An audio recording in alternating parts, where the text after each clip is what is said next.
Trump প্রশাসনের প্রথম ৬ মাসে নিউ ইয়র্ক সিটিতে মার্কিন ইমিগ্রেশন অ্যান্ড কাস্টম এনফোর্সমেন্ট আইসের গ্রেপ্তার সংখ্যা ২০২৪ সালের সম্পূর্ণ বছরের চেয়ে বেশি হয়েছে।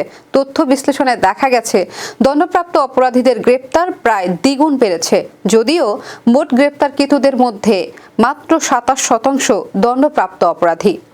ডিপোর্টেশন ডেটা প্রজেক্টের সহ নির্দেশক গ্রেম ব্লেয়ার জানিয়েছেন, আইসের বাজেট ও সম্পদের বৃদ্ধি গ্রেপ্তার ও ডিপোর্টেশনের সংখ্যা বাড়াতে গুরুত্বপূর্ণ ভূমিকা রেখেছে।